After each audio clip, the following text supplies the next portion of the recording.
Welcome to this segment of the program. Inuagata Nosahai is my name, and this morning the subject of our conversation is 5 strong reasons your best employees may leave. Yes, people do leave jobs, and there are reasons that they do leave. It's not just a situation of people being laid off or being sacked. People also do leave, and there are reasons they do leave, just like I've said. And the topic is 5 strong reasons your best employees may leave. The first reason this morning is when you treat your employees just as human resources and not as human beings. When you treat your employees just as human resources and not as human beings. As human resources, you are treating them or seeing them as tools and instruments to achieve business goals, to achieve organizational goals.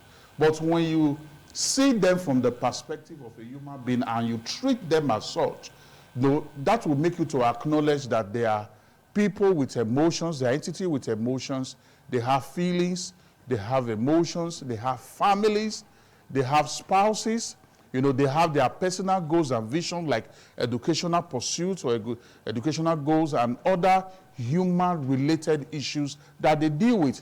And all these human relation issues, all these human factors affects their performance on the job. It affects their delivery on the job.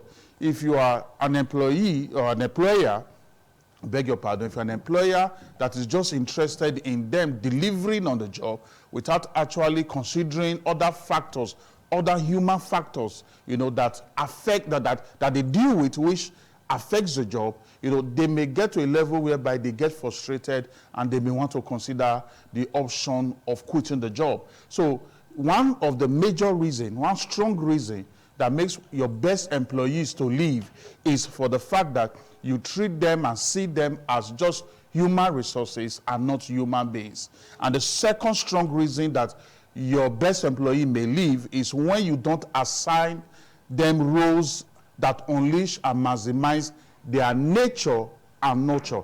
When you don't assign them roles that maximize, that utilize their nature and nurture. Now, their nature is their natural gifting, while their nurture is the area of capacity they've developed themselves in, area of skills, area of education that they have been trained in. That is their nurture. Their nature is their natural endowment, their natural giftings. Now, when people are placed in roles where they cannot actually use their natural giftings, they cannot even use, their area of training, it may become frustrating for them. It's like putting square pegs in round holes. Naturally they are not fitting in, based on area of training and, by reason of nurture, they are not fitting in. And it may become very challenging for them. That could also make them to leave. There are some persons, based on their natural tendencies and even their area of training, they have no business with, being in the forefront to interface with customers. While there are others, based on their nature of empathy and their area of training, maybe on human relation, such persons are very good to just be in the forefront and interface with customers for the organization and for the business. This is so important. And when such is not playing out, after bearing it for a while, they may just get tired and may want to leave. The third strong reason that your best employee may leave is when you consistently don't reward uncommon results. When you consistently, as an employer or as a boss, you don't reward uncommon results. Uncommon result is as a result of uncommon effort. Uncommon result is as a result of uncommon commitment.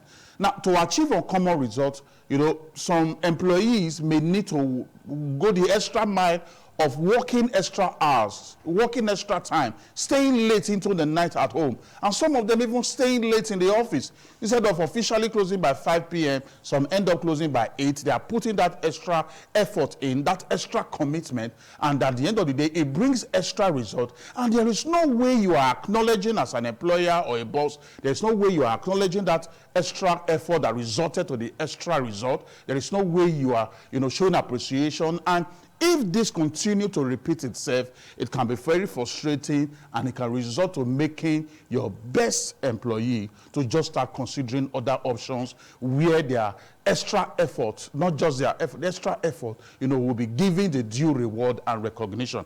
The fourth strong reason your best employee may leave this morning is when your work environment lacks the psychological safety for problem solving.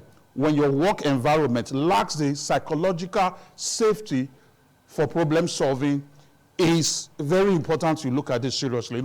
The workplace, business, teams, and organizations, they are all about solving problems. And solving problems, sometimes you may not be able to do it unilaterally. You will need to ask your colleagues some questions. You will need to solicit for opinions and views, probably from those that have gone ahead of you in the system, from your colleagues and from your boss, And in the course of doing this, and the employee start getting hit, psychologically, start receiving, some responses that, seems to just weigh down his or her self-esteem, those kind of responses that appear as if he or she is not intelligent, that is not an environment with psychological safety. And if this continues to repeat itself, the employee may just get pissed off and, may not find it convenient to continue with such a system. The last one, the fifth strong reason, your best employee may leave this morning is when you preach teamwork as a leader or as an employer, but don't live what you preach. You preach team culture, you preach it, but you don't live it. See, people, your team members, your employees, they are more moved by what you do than what you preach. They are more moved by your actions than your sermons. It is very important you take note of this. You are advocating, team culture verbally, orally, but in your actions and inactions, it is totally opposite what you are preaching. And the best way to drive team culture in any system is for you as a team leader to be an example of a team player. If anybody walks into the organization and asks who is the best team player, who is the number one team player, hands should point to the employer, yes. Hands should point to the boss, hands should point to the managing director, the CEO, as the number one team player. That is the best way to drive team culture. I believe that lots of value have been added to you today. Just connect with me online. Let's take this conversation higher. Send your questions across, and right there from my device, I answer you, and we are able to become the better versions of ourselves. I'll be seeing you next week, Wednesday. And when I return, I will still be the amiable Inoarata no Sahai. Your day is so blessed. Thank you.